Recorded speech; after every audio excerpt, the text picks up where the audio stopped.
القصة اللي أنا هقولها لكم دلوقتي دي المفروض كان يتعمل لها فيلم هوليوود. هي قصة لاعب أو حارس مرمى نشأته كانت صعبة جدا، من عامل في مصنع ملابس لعامل نظافة في الشارع لواحد بيغسل عربيات في الشارع. تعالوا بقى نشوف إيه هي القصة دي.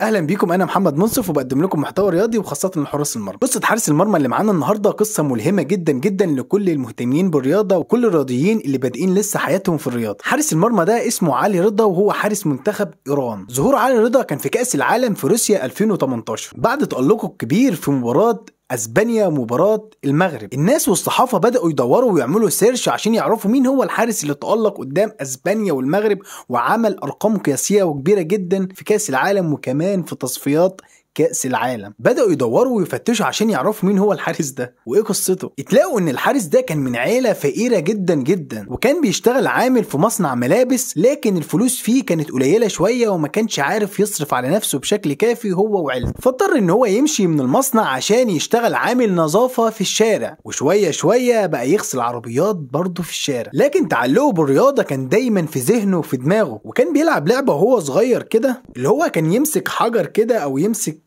كرة او حاجه مدوره كده ويرميها لابعد مسافه. دي كانت لعبه هوايه بالنسبه له، لعند ما اكتشفوا كشافه من نادي طهران. ومن هنا بدا بقى صاحب ال 19 عام يصول ويجول في كره القدم. بس ملحوظه مهمه جدا ومعلومه للمعلومات، ومعظم الرياضيين بيعانوا من الحته دي او اغلبهم، لان مش كل الاهل بيدعموا دايما اولادهم ان هم يمارسوا الحاجه اللي بيحبوها، وخاصه انهم يكونوا فقراء او غلابه او على قدهم زي علي رضا. اهله ما كانوش بيشجعوه وبيدعموه بشكل كافي، رغم ان السن ده بيحتاج تشجيع ودعم كبير جدا من الاهل. لكن الظروف الماديه والحاله الفقيره اللي هم كانوا فيها ما كانتش تسمع خالص ان هو يمارس الرياضه وما يشتغلش ويصرف على اهله. ودايما كانوا بيقولوا له ان الكره دي مش عمل او مش شغل اساسي وما ينفعش تكون شغل اساسي، لدرجه ان ابوه ولع في اللبس بتاعه الرياضي ولبس الكوره بتاعه قبل كده. انت متخيل؟ بس طموحه وشغفه كان ليهم راي تاني. وعلى فكره اسم علي رضا في كتاب جينيس للارقام القياسيه برمي الكوره لمسافه 70 ياردة، والانجاز ده عمله في تصفيات كأس العالم 2018 كانت ضد منتخب كوريا الجنوبية. اللي عايز اقوله لك واللي عايزك تستفاد منه ان طموحك وشغفك مهما كان العقبات اللي بتقابلك هم اللي هيوصلوك. حلمك ثم حلمك ثم حلمك،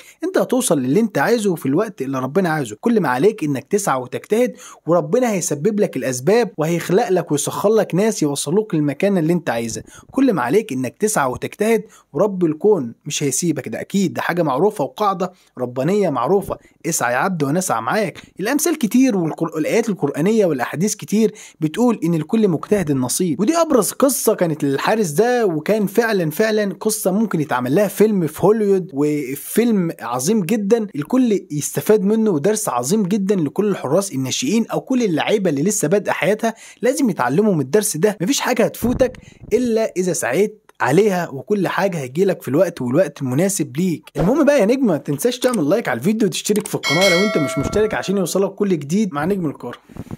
سلام.